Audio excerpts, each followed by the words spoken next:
എനിക്കൊന്ന് മീനാക്ഷിയുടെ ഒരു നല്ല ചായ നമുക്ക് തോന്നും ചിലപ്പോ പണ്ടത്തെ. ആ ചെറുപ്രായത്തില് രണ്ടുപേരുടെ ഫോട്ടോ കണ്ടു കഴിഞ്ഞാൽ രണ്ടുപേരുടെ ചെറുപ്പം ഒരേപോലെയാണ്. നമുക്ക് തന്നെ പിന്നീട് കൺഫ്യൂഷൻ ആയിട്ടുണ്ട് എന്നുവെച്ചാൽ ഇതിലേത് അങ്ങനെ വന്നൊരു ടൈം ഉണ്ടായിരുന്നു. ഇപ്പൊ കുറച്ച് വ്യത്യാസമായി ആൾക്കാർ വളരുമ്പോ അതിൻ്റെതായ കുറച്ച് നല്ല കുറുമ്പുണ്ടെന്ന് ദിലീപേട്ടൻ പറഞ്ഞിട്ടുണ്ടായിരുന്നു. ഇപ്പോഴും ഉണ്ടോ ദിലീപേട്ട? നല്ല കുറുമ്പാണ്. നല്ല കുറുമ്പ്. ഇപ്പൊ കറക്ഷനൊക്കെ ഉണ്ട്. സ്കൂളിൽ പോയിട്ട് വരുന്ന സമയത്തുള്ള കറക്ഷനൊക്കെ ഉണ്ട്. ഇപ്പൊ ഞങ്ങള് ഒരു യാത്ര പോയിട്ടുണ്ടായിരുന്നു ഹോങ്കോങ്ങില്. അപ്പൊ അവിടെ പോയിട്ട് നിൽക്കുകയാണ്. അപ്പം ഞാൻ എന്തോ ആവശ്യത്തിന് വേണ്ടിയിട്ട് ലഗേജ് ഒക്കെ ആയിട്ട് റാപ്പ് ചെയ്യാൻ വേണ്ടിയിട്ട് ഞാൻ അവിടെ പോയി എയർപോർട്ടിൽ. അപ്പം ഞാനിത് ചെയ്തിട്ട് വരണം. അപ്പം അതുവരെ അപ്പം നമ്മുടെ പുറകിൽ ആള് നിൽക്കുന്നുണ്ട്. ആ പ്രായമായ ഒരു അപ്പൂപ്പനും അമ്മൂമ്മയും പിന്നെ നിൽക്കുന്നുണ്ട്. അപ്പൊ വേഗം കാവ്യ പറഞ്ഞു യു ഗോ എന്നുള്ളൊരു അയാള് അമ്മ that's not correct. It's a command. You can request them. You can go. You can go. എന്നൊക്കെ പറഞ്ഞിട്ട് ഇവളിങ്ങനെ തിരുത്തൽവാദി ആയിക്കൊണ്ടിരിക്കുകയാണ്. ഒരു സെന്തോ പറഞ്ഞപ്പോ അച്ഛാ that's not in, that's on. ഇപ്പോഴത്തെ പിള്ളേര് ഇത് പഠിച്ചോട്ടോ. അവര് IB സിലബസിലാണ് പഠിക്കുന്നത്. അപ്പൊ ഇടയ്ക്ക് ഞാൻ പറഞ്ഞു ഇങ്ങനെ മോളിപ്പോ MBBS പരീക്ഷ കഴിഞ്ഞു, അവള് പാസ്സായി, അവൾ ഔസർജൻസി ചെയ്യാണ്. എന്നാൽ ഞാൻ വേറെ ആരോട് എന്തോ സംസാരിച്ചപ്പോൾ അവര് വിശേഷം ചോദിച്ചപ്പോൾ ഞാനാ പറഞ്ഞു.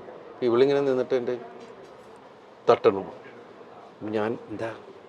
ഞാൻ UKG പാസ്സായി എന്ന് പറ. UKG പാസ്സായി എന്ന് പറയാൻ പഠിക്കുവേട്ടാ. ഇരുന്ന് കുത്തിയിരുന്ന് പഠിക്കുന്ന ഒരു പ്രകൃതമാണോ അതോ ഇങ്ങനെ? ആ സ്കൂളിലെ ആൾക്കാർ പറയുന്നത് നിങ്ങള് ഒന്നും പഠിപ്പിക്കരുത്. മാതാപിതാക്കളോട് പറഞ്ഞ ആദ്യത്തെ മീറ്റിംഗ് അതായിരുന്നു. നിങ്ങളുടെ കുട്ടികൾ ഇവിടെ വരട്ടെ, അവരെന്താ പഠിച്ചെന്ന് ഒരു സമയം കഴിയുമ്പോൾ നിങ്ങൾക്ക് മനസ്സിലാവും എന്ന് പറയുന്നുള്ള. പക്ഷെ അവിടുത്തെ കുട്ടികളൊക്കെ നമ്മൾ ഇവരൊന്നും പഠിക്കണമെന്ന് കാണില്ല. പക്ഷെ അത് കഴിഞ്ഞ് പിന്നെ ഇടയ്ക്കിടയ്ക്കാണ് ഈ ഹോംവർക്ക്. പക്ഷെ ഹോംവർക്ക് എന്ന് പറഞ്ഞാൽ ഇവക്കുള്ള പണിയാണ്. അത് എല്ലാ മാതാപിതാക്കൾക്കും അത് കൂടുതൽ അമ്മമാരാണ്. ഇപ്പൊ കണ്ടില്ല, അത് വരച്ച് അത് ഒട്ടിച്ച് ഇത് വെച്ച്. ചേച്ചി ആയിരിക്കും അല്ലേ ഇരുന്ന് ചെയ്യുന്ന? കാരണം ഇല്ല, കാവ്യ ചേച്ചി കാവ്യാണ് ചെയ്യുന്നത്. ഇവളുടെ ചേച്ചിയാന്ന് ചോദിച്ചു. എന്നാലും ഞാൻ ഒരു കാര്യം ചോദിക്കട്ടെ ദിലീപേണ്ണ, കാരണം കാവ്യ ചേച്ചീനെ അത്രയും സ്കൂൾ കാലം തൊട്ട് കണ്ട ഒരാളാണ് ദിലീപ്. പിന്നെ ഇതാ ഭാര്യയായി, ഇപ്പൊ അമ്മയായി ചേച്ചി, ഇപ്പൊ കാവ്യ ചേച്ചി. അപ്പൊ ഈ ഒരു ട്രാൻസിഷൻ എങ്ങനെ നോക്കി കാണുന്നു ദിലീപ്? വളർന്നുകൊണ്ടിരിക്കൂല, അപ്പൊ നമുക്കൊന്നും ചെയ്യാൻ പറ്റില്ല. എന്നാൽ ഈ അമ്മയായപ്പോ ഭയങ്കര റെസ്പോൺസിബിൾ, ഒരല്പം വഴക്കൊക്കെ പറയുന്ന ഒരു അമ്മയായോ ചേച്ചി, അതോ സോഫ്റ്റ് ആയിട്ടുള്ള അമ്മയാണോ? സോഫ്റ്റ് ഒന്നുമല്ല, പെട്ടെന്ന് അത് പണ്ട് തുടങ്ങി നമുക്ക് പെട്ടെന്ന് ദേഷ്യം വരുന്ന ഒരാളാണ്, ഷോർട്ട് ടെമ്പേർഡാണ്. അപ്പം അത് ഞാൻ പറയാം, കൊച്ചുങ്ങളെ തല്ല, അങ്ങനെ വഴക്ക് പറ, അങ്ങനെയും ചെയ്യരുത്. അങ്ങനെ പറഞ്ഞ് മനസ്സിലാക്കിയാൽ മതി. പിള്ളേർക്കൊക്കെ നമ്മൾ ഏത് കുട്ടികളാണെങ്കിലും പറഞ്ഞ് മനസ്സിലാക്കി കഴിഞ്ഞാൽ അതിൻ്റെ ഒരു രീതിയിൽ അവർക്ക് മനസ്സിലാവും. അല്ല തല്ലപ്പെടുത്ത അങ്ങനത്തെ പരിപാടി മീനുട്ടിനെ ഇന്നവരെ തല്ലിയിട്ടില്ല. ഇപ്പൊ മീനുട്ടി പഠിച്ച് ഡോക്ടർ എന്ന് പറയുന്ന സ്ഥലത്ത് വരെ എത്തി. പക്ഷെ നമുക്ക് ദൈവം അനുഗ്രഹിച്ച് ഇന്നവരെ തല്ലേണ്ടി വന്നിട്ടില്ല. അവളെ വളരെ ഇതായിട്ട് വിളിച്ചു കഴിഞ്ഞാൽ അപ്പം തന്നെ അവൾക്ക് മനസ്സിലാവും, ടോൺ മാറിയാൽ മനസ്സിലാവും. അപ്പൊ അതുമല്ല, നമ്മള് പല കുട്ടികൾ കുസൃതികൾ തന്നെയാണ്. ഇവക്കും ഒരടി കൊടുത്തിട്ടുണ്ട് ഞാൻ. കാരണം വെച്ചിട്ടുണ്ടെങ്കിൽ എന്തോ എടുത്തു വായിരുന്നു, പക്ഷെ പിന്നീട് എടുത്തിട്ടില്ല. ആരെ പോയിട്ട് പുറകെ പോയിട്ട് പിടിക്കുക. അപ്പൊ ആദ്യം തുടരുന്ന് പറഞ്ഞു, പക്ഷെ നോക്കിയിട്ട് പിന്നെ പോവുക. അപ്പോ അതോടുകൂടി അപ്പം ദിലീപേട്ട ഭയങ്കര നേരം പോക്കായിരിക്കും ആളും കൂടെ ഉള്ള സമയത്തൊക്കെ. ഞാൻ മീനാക്ഷി ഉള്ള സമയത്ത് ശരിക്കും പറഞ്ഞാല് എനിക്കത് മിസ് ചെയ്തിരുന്നു. ഞാൻ ആ സമയത്ത് എൻ്റെ സിനിമകൾക്ക് ഭയങ്കര ഹിറ്റുകളും, ഞാൻ ഓരോ സിനിമയുടെ പുറകെ ഇങ്ങനെ കണ്ടിന്യൂസ് സിനിമയുടെ പുറകെ പോകല. അപ്പൊ ആ സമയത്ത് ശരിക്കും പറഞ്ഞാൽ ആ പ്രായം എനിക്ക് ആസ്വദിക്കാൻ പറ്റിയിട്ടില്ല. ആ 2-3 വയസ്സെന്ന് പറയുന്നത് ശരിക്കും മിസ്സിങ് തന്നെയാണ്.